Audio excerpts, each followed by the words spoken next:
I'm in the studio right now with Chana Zarum. Yes. Thank you very much for being here today. And you came to talk about your son, Yisroel. That's right. Just as a proud mother would describe her son, do that right now. Tell me about him. Yisroel's a very special boy. He's really mature beyond his years, like many of these kids that go through cancer at a young age. And he's just a happy, fun-loving kid. 8 years old? He's 8.5. He's my oldest. And he got diagnosed 2.5 years ago with ALL, leukemia. He's treated at CHAP. And we're right now in the maintenance protocol of his treatment. He goes in once a month for chemo. It's been very intense until now. We're here to speak about Oceans of Love. Just describe how it was the first time Ocean of Love came into your life. Yeah, so Ocean of Love is really it's like a family. You know, when your child has cancer and you come in there, you just feel like they are just so warm and caring and understanding. And a lot of the volunteers and the people who run it, they themselves have gone through cancer, or they have family members gone through cancer, and they understand you, and they understand what it is you're going through, all the different stages, and how the whole family gets affected by this. And you really, you feel like you have a place to turn to, people who care. And Oceans of Love has been a very special place, has a very special place in our heart from the beginning.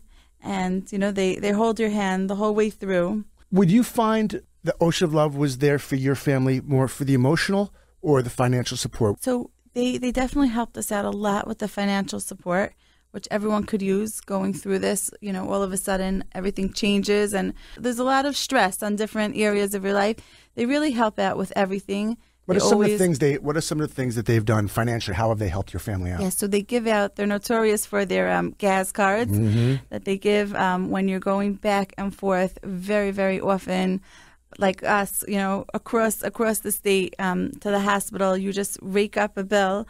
A gas bill that's like, you know, it could be astronomical sometimes, just the constant back and forth. And they give out twice a year, like gift packages with gift cards to, you know, stores that are very helpful, Target gift cards and ShopRite. Whenever we come in there, they always have just toys and gifts for my kids. My kids love going. They feel it's just like, you know, just such a safe, warm, caring place for them. And I want to mention that Oceans of Love is a very unique organization in the way that they try to help everyone, regardless of their race, of their religion, of their color, of their background. Whenever they're always there for you, and whenever they hear that someone was recently diagnosed, they say, please give them our number, tell them to stop by. We would love to help them in whatever way we could.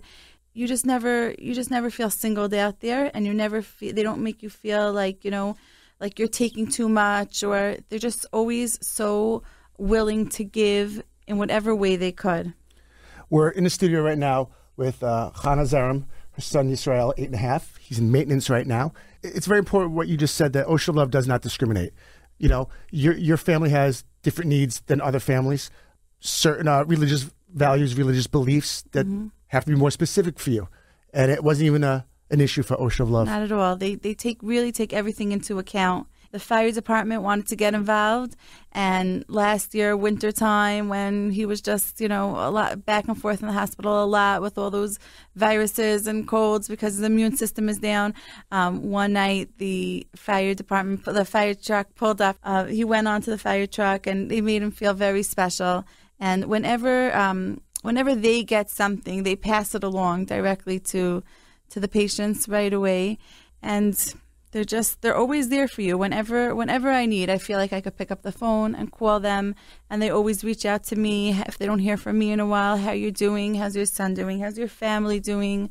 And they also have a lot of programs for the other kids, because they know that cancer affects the whole family, not just the child involved. Everyone, each sibling gets very affected by what's going on in their own way, and they try to have like all these different contests for the siblings to boost them up and to make them feel important as well. Back in 2014, 2015, how did all this start? How did Ocean of Love come into your life? How do you hear about Ocean of Love? I think somebody told us about them, and we weren't able to go down right away to visit them. And they reached out to us, but we weren't able to go and meet them right away when we were, you know, constantly in the hospital, but they definitely try to get their name out there and offer the help. And when we did go, we realized it's a place that we really want to come back to time and time again.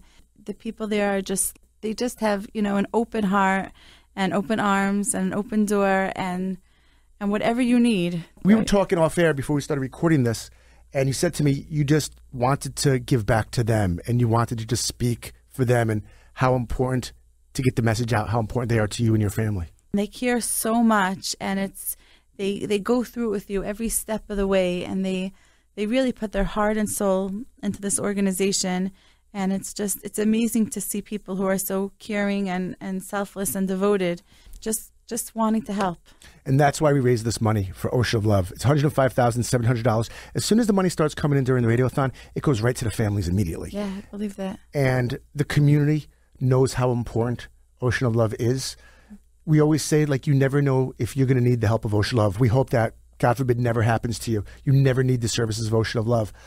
But with the help of the community raising this money, they will be there for your family. That's Hopefully right. You won't need it, but they'll be there. Right. And it's very personal to them, and it's very personal to this community. And this community has taken Ocean of Love in their arms, and it's amazing how they help raise this money. But we need people to come out. We need to hear your stories so they know why they're donating this money. How do you think this whole process with your family would be if Ocean of Love didn't exist? They weren't around.